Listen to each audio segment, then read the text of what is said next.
Parts of speech में आज हम सीखेंगे वर्ब।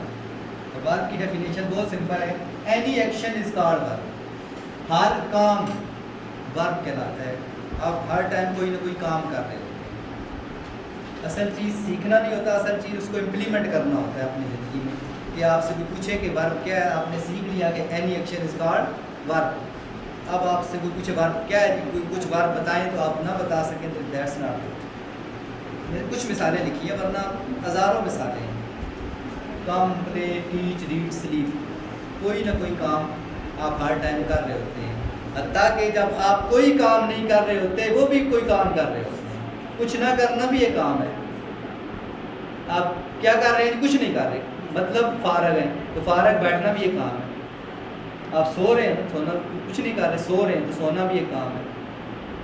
तो कुछ ना करना भी एक काम है। जो कुछ नहीं करते कमाल करते हैं। तो कुछ ना करना भी एक काम है।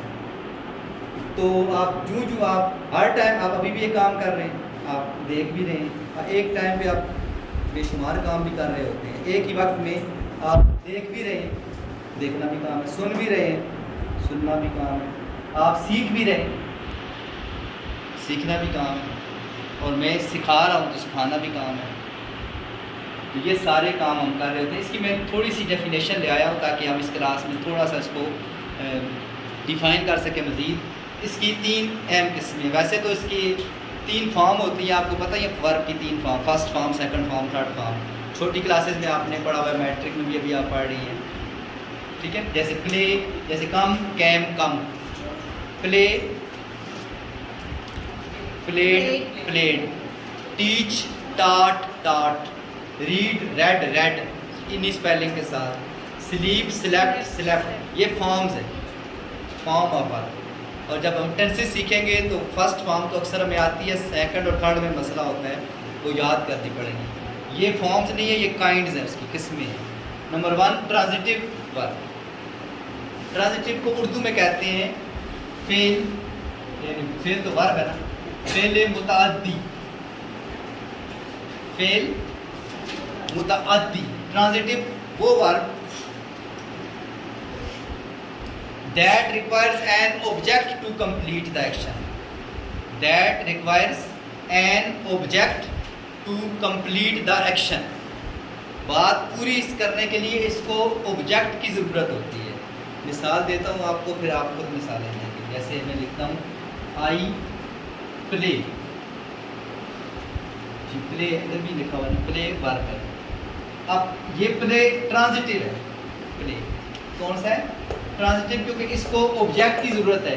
जब तक ऑब्जेक्ट नहीं आएगा ये मुकम्मल नहीं होगा जुमला। मैं खेलता हूँ, क्या क्या खेलते हैं आप? क्रिकेट खेलते हैं, हॉकी खेलते हैं, फुटबॉल खेलते हैं, टेनिस खेलते हैं।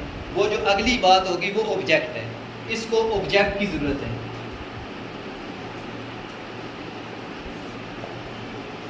ठीक है। That requires an object to complete the action, that requires an object to complete action। समझ आ गई बात? आप इसी की और मिसालें ले लें। इनमें से आई टीच, आई टीच, ये कौन सी, ये भी ट्रांजिटिव होगा या नहीं होगा? मैं पढ़ाता हूँ, ट्रांजिटिव होगा, क्योंकि आपको बताना पड़ेगा मैं क्या पढ़ाता हूँ। इंग्लिश, उर्दू, इस्लाम, जिसको ऑब्जेक्ट की ज़रूरत हो वो क्या है? ट्रांजिटिव। और इन ट्रांजिटिव से उर्दू में कहते हैं फेल लाजिम। वो मुताद्दी और ये लाजिम, उर्दू ग्रामर में भी ये आते हैं। वो मुताद्दी, ये लाजिम। लाजिम वो that does not required an object, that does not require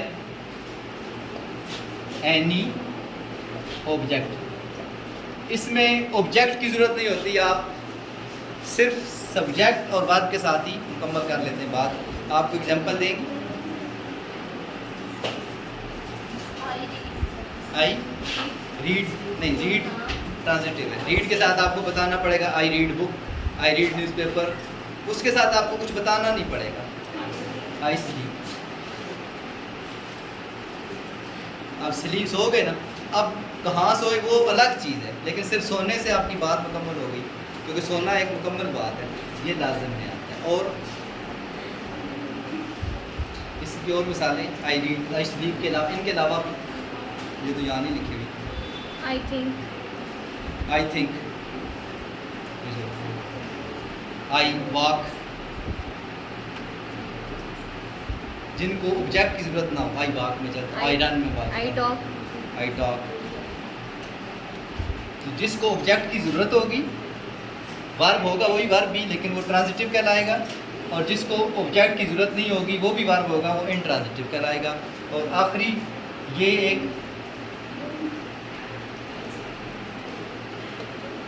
ये वो है जिसको आपके इल्म में है लेकिन नाम नया लग रहा है, ऑक्सिलरी, ऑक्सिलरी, ऑक्सिलरी इसकी प्रोनाउंसिएशन, लेकिन आपको पता ये है क्या, हेल्पिंग वर्ब।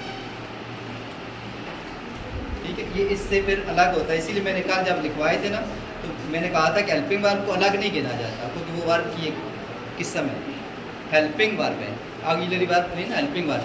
ये अब इसके अलावा जितने हेल्पिंग वर्ब है ना आपको पता ही है, ये is, am, are, was, were, will, shall, has, have, had, ये सारे ऑक्सिलरी वर्ब है। मैन, ये दो ही इसकी किस्में हैं, ये इमदादी फेल इसकी, साथ एक तीसरी किस्म इमदादी फेल, जो फेल कोई मदद करने के लिए आता है, जैसे ये, जैसे मैंने जितने आई प्ले, इसमें तो नहीं है ना, लेकिन I am playing, I have played, I am watching, I am watching, the baby has slept, जो हैज़, हैव, आई है, ये क्या है, ऑक्सिलरी वर्ब। लेकिन आपने याद जो दो चीज़ें रखनी है वो ट्रांजिटिव और इंट्रांजिटिव है। Transitive that requires an object, और intransitive that does not require any object.